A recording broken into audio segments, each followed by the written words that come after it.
Okay, welcome to Cap10 General again. Let's talk about government spending and will it work? Because it's 2021 and there's a lot of government spending around, otherwise known as fiscal measures.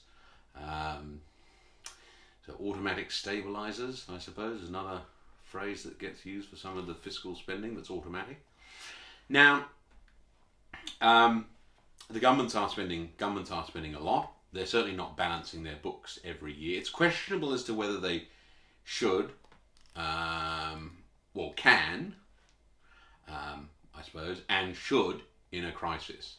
Because it's much better to keep people going and spread risk over generations as things get better, rather than trying to make people pay now for what they receive now from government by balancing the government's books, so tax in, cash out. I mean, that'd be ideal, but it's probably not possible, and you should spend money for the long term. So you spend money on infrastructure to increase your productivity and to make more money over decades. You spend money now and get, spend $1 now and you get 10, 20 bucks, $100 over the long term as far as infrastructure spending by governments go. So look, government spending, certainly on infrastructure, is very good. But we've now moved into the helicopter money phase again, where governments are writing checks to individuals to help them pay their bills. And this is very important when there's severe economic crisis. You do have to do it. That's just reality. It is conventional. But of course, it's a lot less. I mean, people could go and spend it on, high living and gambling and God knows what. So, you have to be careful about it, and it's got to be as targeted as possible. But it is necessary, especially in a global pandemic where you have government shutdowns and lockdowns. I was quite forceful last year in 2020 saying, we haven't had a recession, it's a government shutdown, and there is a difference. And it was interesting because on the ABC News in Australia, Channel 2, Alan Kohler, the economist, actually dared to say in December of 2020, this wasn't a recession, it's a government shutdown. He said basically what I've been saying for a long time. So, excuse me. The reality is that government spending is necessary.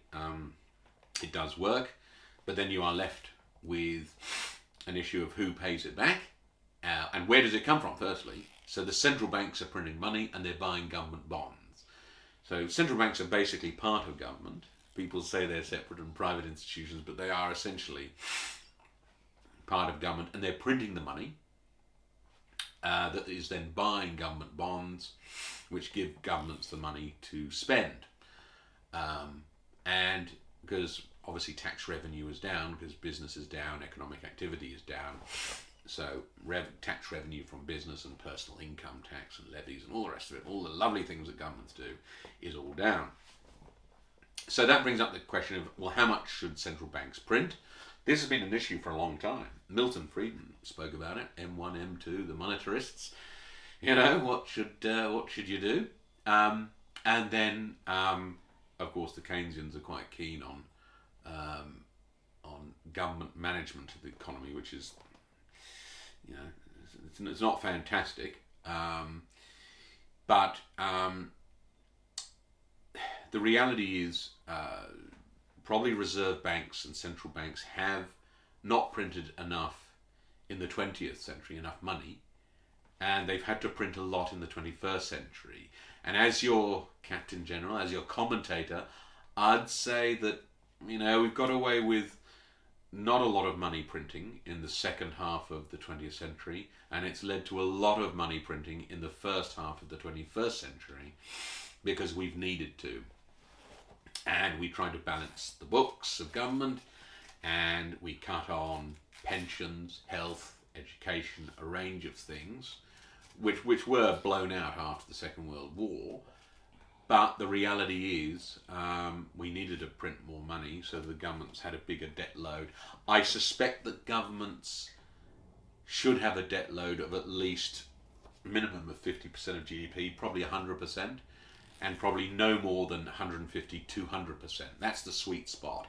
But governments should not have no government debt. Governments are meant to borrow. They should borrow because they can borrow better than anyone else, and their borrowing rate helps factor for the rest of the economy what people should pay. So governments actually have to have debt. It's a necessary asset class for an economy to work. A government mustn't have zero tradable debt in the form of government bonds. They should have government bonds so that the economy can work properly. So it becomes a quasi sort of asset, even though it's a liability, which is another interesting point. But essentially, what we require is more government spending. We need more money printing, and then we need a lot of fiscal discipline down the track. So in a sense, everyone is right. We need to print money. We need governments to spend money. So we need reserve banks to print money. We need governments to spend money. And then we need them to be careful with money and clever with money in the future when we're out of the crisis.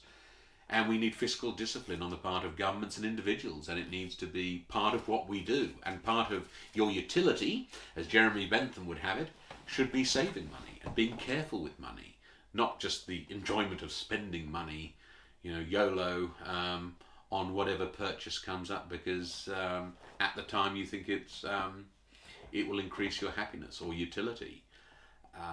So it's interesting. Once again, I would challenge people who say, well, this position is definitely right, or that one is.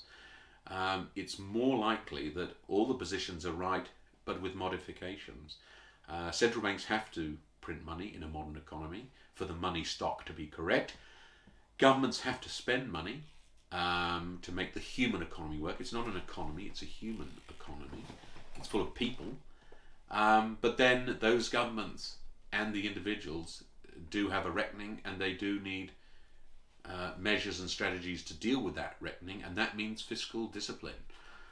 And for the individual, that basically means saving from birth and financial literacy at school, which we'll talk about another time. But will the government spending work? Yes, it will, and it's a good thing, but with plenty of caveats. Anyway, let me know what you think. It's a big topic, and I'm interested to hear what you have to say. It's certainly very topical at the moment. Thanks.